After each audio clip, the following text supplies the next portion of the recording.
The casserole was still warm. Second time, I'd reheated it.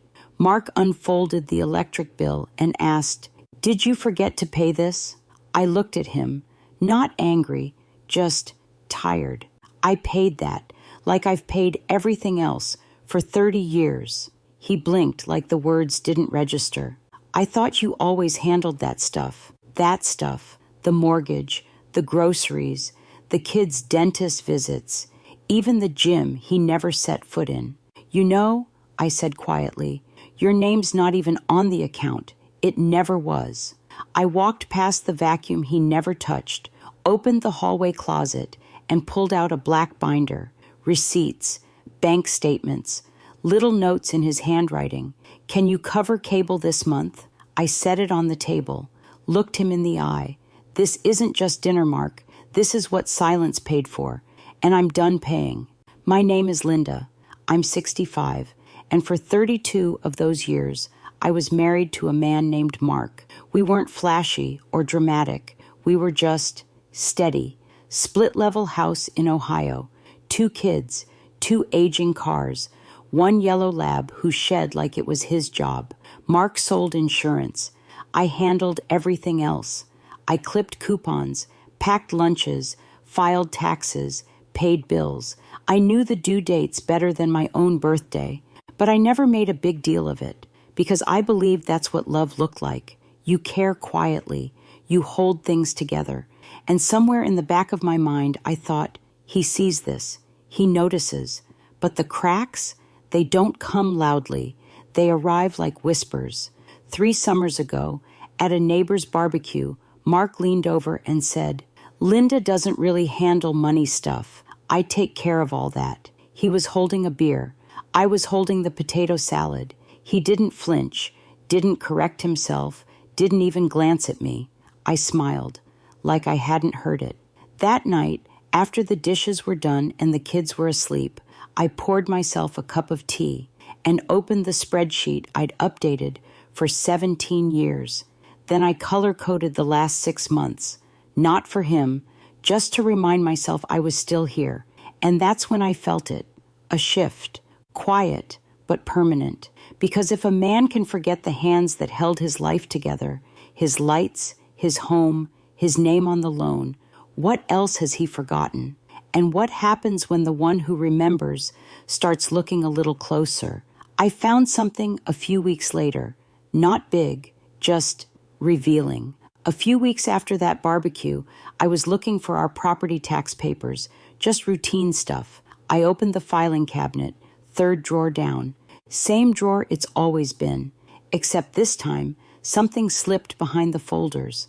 An envelope, unlabeled, bent at the corners, a little dusty. I pulled it out expecting junk mail or an old utility bill, but inside were 6 months of mortgage statements, all of them, from my checking account, every payment, every auto draft, not a single one in Mark's name. Now that part didn't shock me. I'd been the one handling bills for years, but it was the total absence of his name that made my stomach turn. So I checked the earlier years, then the refinancing packet from 2013, then the original loan docs from 98. Nothing. His name wasn't listed anywhere as payer, not once. Every form, every page, every wire. It was me, only me. I sat down on the carpet right there, back against the cabinet, and suddenly, all the nights I stayed up past midnight, balancing statements, checking for overdrafts, calling the bank when the mortgage site glitched, they came flooding back. Mark, he never asked, never offered, he just assumed. At some point, I think I started assuming too, assuming that we were in this together, assuming he appreciated the invisible labor, assuming that sharing a home meant sharing the weight of it, but the papers said otherwise. Later that evening, I casually brought it up while he was flipping through channels. "Did you know every mortgage payment's been from my account?" He didn't even look up. "Oh?" I thought we both chipped in. That word, we, felt like a lie. I didn't say anything. I just nodded. But something in me went cold, because this wasn't about money anymore. It was about memory, about credit, about erasure. He didn't forget what I did. He never knew. And if he never knew, then what else had he let disappear? After that night, something in me shifted, not loudly, not all at once, but like the first quiet crack in a teacup, small, hairline, permanent. I didn't confront him. I didn't cry. I didn't even bring it up again. Instead, I did what women like me have always done. I took notes. I started printing every transaction tied to the house, mortgage drafts, utility payments, tax records, maintenance invoices. I filed them neatly, labeled by month, by year, by category. I made digital backups, created folders on a flash drive I hid behind the cleaning supplies, right next to the bleach he never touched. And every time he said, "Didn't we pay that last month?" I smiled and jotted it down. Every assumption he made, every invisible labor he credited to we, I documented it. Not for revenge, not at first, just for clarity, just to see it all in one place. But the more I gathered, the more the fog lifted, like the time he asked if we could pause the mortgage payments while he took a few months off work, or when he told our daughter we split everything down the middle so she'd learn about equality. I didn't correct him. I just added it to the log, and the binder grew. I even started recording things he'd say around the house, not with a microphone, just with memory, like how he'd walk past a leaky faucet and mumble, "You might want to call the plumber," or glance at an unpaid bill and say, "You always handle that stuff." I wrote it all down, every word, every shrug, every silent handoff. And one day it hit me. I wasn't collecting evidence for a fight. I was collecting evidence for truth, for the story I'd been living but never allowed to name. Because no one gives you a trophy for holding up the roof. They only notice when it collapses. And this roof, it was creaking. And I wasn't going to be under it when it finally gave in. It was a Sunday, the kind we used to cherish, roast in the oven, football humming in the background, the grandkids arguing over whose turn it was to set the table. I'd baked Mark's favorite, pot roast with extra carrots. He liked to joke that it was the only dish I couldn't mess up. Everyone was there. Our daughter, her husband, the twins. Even our son flew in that weekend from Chicago. And there he was, Mark, at the head of the table, carving meat like nothing had ever cracked. Halfway through the meal, he laughed and said, "Linda and I always split the bills. Teamwork, right?" Everyone smiled politely, except me. I stood up, walked to the hallway, came back carrying the binder, black, thick, overstuffed. I placed it next to the mashed potatoes. For a second, no one said a word. Then Mark asked, still smiling, "What's that?" I looked at him, then at our children. "This is who's been paying the bills." I opened the binder, page after page, year after year, statements, receipts, auto drafts, annotated copies, every mortgage payment from my account, every utility, every property tax, even the plumber's bill from the leak in 2009. Mark chuckled, anxious, then defensive. "Come on, Linda, that stuff's always been joint." I didn't argue. I just turned the page, highlighting every transaction with my name. No joint, no cosigner, just me. The room got quiet. Our daughter leaned forward. Our son looked away. I took a breath, not to yell, just to finally be heard. "You said we split the bills, but for 30 years I carried the house on my back, and you don't even remember." Mark looked stunned, more confused than guilty, and maybe that hurt most. Not the denial, but the disbelief that I'd kept track. I closed the binder, pushed my chair back, and said, "You forgot who paid, Mark, but I didn't." Then I stood up, slow, steady. "Dinner's on me, like always." And I walked out. I didn't slam the door, didn't cry in the driveway. I just walked around the block, once. The sun was setting, orange slicing through the trees like a quiet apology. I could still hear the faint hum of voices inside the house, but no one followed me. And strangely, I didn't want them to, not right away, because for the first time in years, I wasn't thinking about what to clean, what to carry, or who needed seconds. I was thinking about myself. When I came back, the table had been cleared, the binder was gone, and Mark was on the porch, arms crossed, like a man trying to look taller than he felt. "Did you really have to do that in front of the kids?" I didn't answer right away, because what I wanted to say was, did I really have to live it in front of them? But instead I said, they're not kids anymore. He looked tired, and for a second, just a second, I saw the man I married, the man who held our son the night he was born, the man who once scraped snow off my windshield at 5 a.m. before I left for work. But that version of him, he hadn't shown up in a long time. "I didn't know," he said quietly.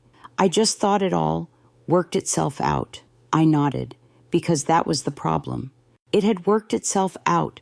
I had made sure of it, and I had let him believe the comfort came from nowhere. We stood there in silence for a long time, two people who'd built a life together, but somehow lived it separately. Then he asked, "So, what now?" I didn't have an answer. Not then, but that night I transferred every dollar from our joint account into my own name, not out of anger, out of clarity. And when I lay down in bed, alone on my side, I didn't feel abandoned.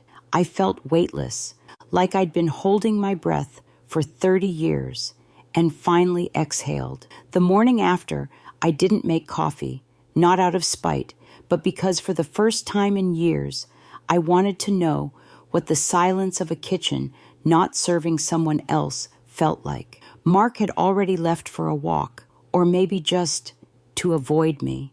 I sat at the table, the same one we'd bought from a secondhand store in '92. The grain of the wood was still worn smooth in the middle, right where I used to knead dough, pay bills, sign field trip slips. So much of my life had happened at that table, but none of it had been mine. And that was the question I couldn't shake. If I wasn't the one who cooked, paid, remembered, held everything up, then who was I? It was strange how loud the house felt without my obligations filling it. I wasn't rushing. I wasn't preparing. I wasn't holding anyone else's list in my head. I was just there. And at first, that emptiness felt terrifying. Then it started feeling like space. I opened the drawer where I kept my old journals, one from 1988, another from '94, entries about toddler tantrums, grocery budgets, and late-night fevers. But between all the lines about them, I found almost nothing about me. It was like I'd written my life as a side character, like I never thought I deserved the spotlight, or even a voice. But I do. Now I do. So I wrote something that morning, not about dinner plans, not about what Mark said, just about me. I like quiet. I like the smell of pencil shavings and basil. I want to see the Grand Canyon before I turn 70. It wasn't much, but it was mine. That afternoon, I looked up how to open a retirement account in my own name. I even called the local rec center and asked about pottery classes. And when Mark came home, he didn't say much, just placed his keys in the bowl and asked, "What's for dinner?" I looked at him for a long moment, then said, "I'm not sure yet, but I know I'm hungry for something different." The next few days passed in a kind of soft limbo. No big speeches, no slamming doors, just two people orbiting each other in the same house with more caution than routine. Mark started making his own coffee. That alone felt like a headline. He didn't ask where I'd gone those afternoons, when I started sitting at the library instead of folding laundry. But he noticed. And one evening, while I was slicing zucchini for dinner, just for me, he stood in the doorway and asked, "Do you still want me here?" I paused, not for drama, just to be sure I wasn't answering from habit. Then I said, "I want someone who sees me, who doesn't assume I'm holding everything together because I like it." He nodded, slowly. I didn't mean to take it all for granted. I just thought, you didn't mind. That's the thing, Mark, I said. I didn't mind at first, but over time, you stopped asking, and I stopped remembering that I had a choice. Silence, not cold, just honest. Then he walked over, pulled out a chair, and sat, like a man ready to hear instead of fix. He asked about the journal. I told him I'd started writing in it again. He asked what I wrote.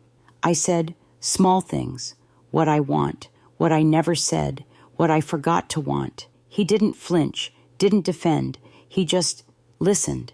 And I realized in that moment that rebuilding didn't mean going back. It meant going forward with eyes open. We didn't hug. There were no violins. But something shifted in the room, like a rug being straightened after years of walking over the same wrinkle. Later that night, I found a sticky note on my side of the fridge. What do you want for dinner tomorrow? M. Just that. But it was more than I'd been asked in years. A few days later, I sat at the bank, not with Mark, not out of spite, but because some things are easier to do alone, especially when they should have been done years ago. The woman at the desk had kind eyes. She walked me through every line, transferring half the savings into a new account, setting up an automatic deposit from my pension, changing the beneficiary on the life insurance policy. It wasn't dramatic. It was quiet, but it felt like a window opening in a house I'd lived in for too long with the curtains drawn. When I got home, Mark was in the garage organizing tools, or pretending to. I walked in, set the new checkbook on the kitchen counter, and said, "This one's just mine, for groceries, for travel, for whatever I want, without asking." He looked up, surprised, but he didn't argue. He just nodded and said, "I think that's fair." And for the first time, it felt like he understood. This wasn't punishment. This was preservation, because love isn't supposed to cost you everything you have, and protecting what's yours, what you've built, doesn't make you selfish. It makes you sane. That night, I opened a drawer I hadn't touched in months. Inside was a little envelope, faded and creased. I had labeled it just in case. It held $820 in small bills. I'd saved it slowly over the years, one grocery receipt at a time, one returned blouse, one birthday check I never cashed. I ran my fingers over the bills like they were pages in a journal no one had read but me. I didn't spend them, not yet, but I moved them to the fireproof box, alongside the new account info, the binder, and a note I wrote myself. This is not a secret. It's a safeguard. You are allowed to protect yourself. I never planned to leave a legacy, not the kind with bank accounts or real estate, but lately I've come to realize there's another kind, the kind that's passed around the dinner table in glances, in quiet choices, in what we tolerate and what we don't. The day after I set the financial boundaries, Lily came by, my granddaughter, 7 years old, missing a front tooth. She walked in like she always does, full of questions and cracker crumbs. She saw the envelope on the counter. "The just-in-case one?" she asked. I smiled. "That's grown-up stuff," but she tilted her head. "Is it sad stuff?" I paused, and for the first time in a long time, I told the truth in a way a child could understand. Not sad, just strong stuff. She nodded like she got it, then sat at the table and began drawing with my pens. A little house, a stick figure grandma, and a dog with 6 legs. When she finished, she looked up and said, "This one's you. You look like a superhero." And I swear, something caught in my throat that had nothing to do with allergies, because for so many years, I thought strength had to be loud, assertive, confrontational. But what I've learned is this: strength sometimes whispers. It doesn't slam doors. It just locks them quietly behind you. Lily won't remember the bills I paid, or the binder I built, or the moment I told her grandfather, no more. But maybe, if I do this right, she'll remember the tone of my voice, how it didn't shake, how I didn't shout, how I simply chose myself. And maybe one day, when someone tries to make her small, she won't even flinch, because somewhere deep inside, She'll carry the memory of a woman who once drew a line. Not in anger, but in knowing. That's the legacy I want to leave. Not just a better life, but a better voice. And here's the thing no one tells you. Sometimes healing isn't fixing the past. It's giving the future a different script. And if all I've done is make that a little easier for her, then all those years I felt invisible, they weren't wasted. They were quiet groundwork for the day someone like her wouldn't have to explain her worth. And funny enough, the person who ended up needing that legacy the most wasn't Lily. It was Mark. He just didn't know it yet. The day Mark called, I almost didn't pick up. The name flashing on my screen felt foreign, like someone I used to know in another lifetime. But curiosity, it has a way of slipping past your best intentions. So I answered. His voice was thin, measured, that tone men use when they're not sure if you'll still give them grace. He said, I saw the picture of Lily holding the sketchbook. I waited. Then he added, she drew me with the superhero cape. I didn't know she saw me that way. I almost laughed, not out of spite, but because of the irony. The man who never saw me, now stunned that a child saw him through kind eyes. There was a long silence. Then he asked something I never expected. Was that your doing? I said nothing at first, but eventually I told him the truth. It's not about what I did, Mark. It's about what I didn't erase. He didn't reply for a long time. I could hear a bird outside his window, maybe a cardinal, maybe nothing at all. Then softly, thank you for raising her that way. Not thank you for the bills. Not sorry for forgetting you paid for everything. Just gratitude. Late, but genuine. And that was it. We didn't dive into apologies or excavate every hurt. Sometimes closure doesn't come with a bow. Sometimes it's just two people, finally speaking without needing to win. Weeks passed. Seasons shifted. Lily's drawings kept evolving, more confident, more honest. One afternoon, she showed me a new one. It was of me, hair in a loose bun, my cardigan, my eyes, tired but soft. She'd drawn me holding a scale, like Lady Justice. But instead of blindfolded, I was looking straight ahead. And instead of a sword, I held a pen. I asked her why. She shrugged and said, because you always fix things, quietly. And I felt something uncoil inside me, a knot I didn't even know was still tight. She saw me, not just the grandmother, not just the woman behind the bills and the meals and the bedtime stories. She saw me, the one who rebuilt without applause, the one who chose peace, even when anger felt more satisfying. And now, when I sit at that same kitchen table, the one where it all unraveled, I don't see a battlefield anymore. I see a classroom, a sanctuary, a mirror. Because in the end, maybe the real inheritance we leave behind isn't property or pension. Maybe it's the silence we break, the dignity we model, the forgiveness we never got but gave anyway. And if someone told your story, what would they say you chose?